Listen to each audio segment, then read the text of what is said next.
Good afternoon बच्चों। मैं अनुभा। आप लोगों को पता है कि बायोलॉजी वाली अनुभा मैम के चैनल में हम लोग बायोलॉजी की क्लासेस लगाते हैं। ठीक है, वो कौन कौन सी क्लासेस होती है? 9, 10, 11, 12 बोर्ड की प्रिपरेशन होती है एंड नीट की और एनटीएससी ओलंपियाड कॉम्पिटिटिव एग्जाम की। हम लोग जो अभी टॉपिक पढ़ रहे हैं वो क्या है? विटामिन का। इसके पार्ट 1 में हम लोग कुछ विटामिन जो है वो डिस्कस कर चुके हैं। अब ये पार्ट 2 है। बी कॉम्प्लेक्स के लिए मैंने बताया था कि बी कॉम्प्लेक्स में अगर आपसे पर्टिकुलर बी कॉम्प्लेक्स की डिफिशियंसी पूछी जाती है, आपको कुछ भी नहीं याद रहता है, तो आप डर्मेटाइटिस डाल सकते हो। इसके पहले की जो हम लोगों ने विटामिन की बी की डिफिशियंसी की डिजीज करी थी, उनमें भी आपने देखा होगा कि डर्मेटाइटिस हर जगह थी। डर्मेटाइटिस क्या थी? यूजुअली मैंने क्या बताया था आपको कि स्किन से रिलेटेड जितने डिसऑर्डर हैं वो डर्मेटाइटिस में आ रहे हैं। जो इन्फेक्शन है, इन्फ्लेमेशन है स्किन का, वो डर्मेटाइटिस है। अब यहाँ पे क्या है, इसमें अब सोर्स क्या है इस चीज के जिससे हम इससे ओवरकम कर सकते हैं? That is all food at yeast, liver, kidney, meat, sugar cane. ठीक है, शुगर केन, मीट। आप देख रहे हैं जितने भी अभी तक हम लोगों ने पढ़े हैं इसके प्रीवियस क्लासेस में भी, जिसने प्रीवियस लेक्चर नहीं लगाया तो प्लीज आप उसको भी लगाइएगा और देखिएगा। एक्स, ईस्ट, मीट और ये सारे आइटम्स जो है वो कॉमन है। ठीक है, तो अपने अगर आप डाइट जो है वो सही रखते हैं तो आपको ये विटामिन डिफिशियंसी जो है वो नहीं होगी। लेकिन एग्जाम के पॉइंट ऑफ व्यू से पढ़ना आपको है ही, आपकी डिफिशियंसी हो या नहीं आपको पढ़ना तो है। तो ग्रेइंग हेयर, अब ग्रेइंग हेयर जो एज से रिलेटेड ग्रेइंग हेयर है लाइक मी, तो वो इससे रिलेट नहीं कर रहे डिफिशियंसी से। ठीक है, बट जो एक सर्टेन एज से पहले जो ग्रेइंग हेयर है जो आपको बच्चों में देखने को मिलते हैं, वो retired body and mental growth. अब ये किसकी वजह से हो रही है बेटा? कौन सी विटामिन? इतना हिंट मैंने आपको दे दिया कि विटामिन बी की वजह से। इसके पहले हम लोग विटामिन B4 तक पढ़ चुके हैं, तो इट मीन्स क्या है? ये विटामिन B5 होगी, राइट। फिर हम लोग इसके नाम भी कर रहे थे। अब ये 5 है, तो 5 के लिए केमिस्ट्री में हम क्या यूज करते हैं? पेंटा टर्म यूज करते हैं।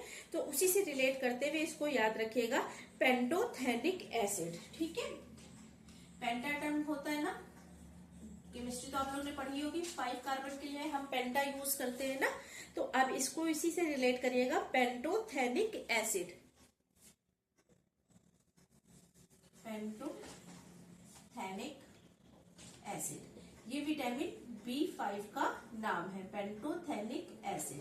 विटामिन B5 और पेंटोथेनिक एसिड से डर्मेटाइटिस होती है, ग्रेइंग हेयर होते हैं, रिटार्डेड ग्रोथ होती है और मेंटल ग्रोथ जो है वो रिटार्ड, बॉडी और मेंटल ग्रोथ वो रिटार्डेड हो जाती है, मीन्स सप्रेस हो जाती है। इससे आप ओवरकम कर सकते हो एक्स से, ईस्ट से, liver, kidney, meat, sugar cane etcetera. उस सब में जो है वो किसका सोर्स है? विटामिन B5 का या पेंटोथेनिक एसिड का।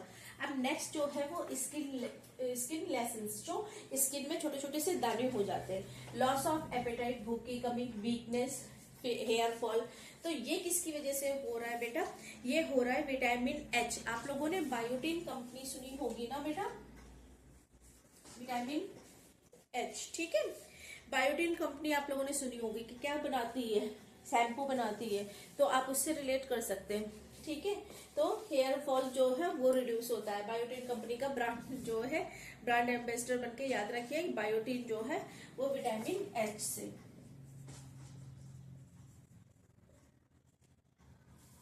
क्या हो रहा है? हेयर फॉल अगर हो रहा है तो आप क्या ले सकते हैं? बायोटीन ले सकते हैं। बायोटीन प्रोडक्ट को मैं यहाँ पे जो है वो नहीं कर रही हूँ, उसकी मार्केटिंग नहीं कर रही हूँ। बायोटीन जो है वो केमिकल कंपाउंड।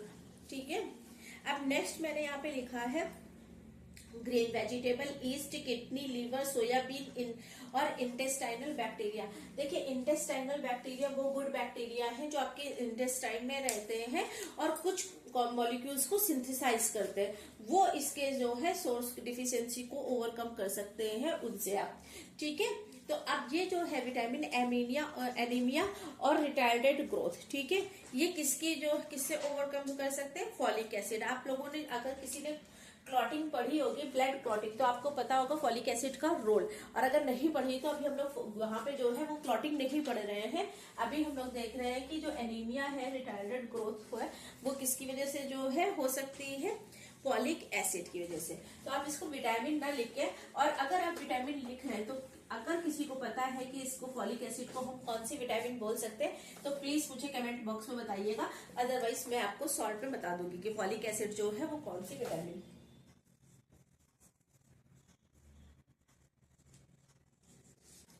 आप लोगों में से किसी को पता है कि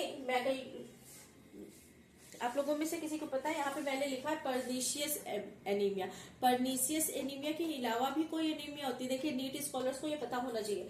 अब ये पर्नीशियस एनीमिया है तो ये किसके थ्रू हो रहा है? पर्नीशियस एनीमिया जो है वो B12 के थ्रू हो रहा है, विटामिन B12। विटामिन 5 आपने पढ़ ली, ठीक है। अब यहाँ पे मैंने आपको विटामिन H दी है, मुझे कमेंट बॉक्स में बताइएगा क्या विटामिन H का भी कोई नाम है? और फॉलिक एसिड जो मैंने लिखा है क्या ये भी किसी विटामिन का ही नाम है? अगर आपको पता है तो अच्छा है, नहीं पता है तो कमेंट बॉक्स में बताइएगा, मैं आपको आंसर करूंगी, ठीक है। विटामिन B12 जो है it is also known as cyanocobalamin और cobalt containing vitamin. साइनोकोबालामाइन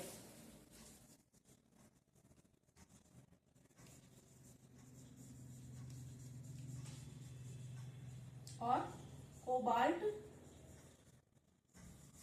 containing vitamin. Cobalt containing vitamin, vitamin B12 cyanocobalamin के नाम से आपसे आए, विटामिन B12 के नाम से आए, या फिर कोबाल्ट कंटेनिंग विटामिन के नाम से आए। क्या कॉज कर रहा है? Pernicious anaemia. पर्नीशियस एनीमिया क्या होती है ये मैं आपको शॉर्ट में बताऊंगी, ठीक है। इतनी विटामिन हम लोगों ने कर ली, तो आज मैं इस लेक्चर को यहीं पे कंप्लीट कर रही हूँ। इसी तरह से मेरे साथ बायो पढ़ने के लिए मेरे चैनल के साथ बने रहिए। Please like share and subscribe my channel. Thank you, have a nice day.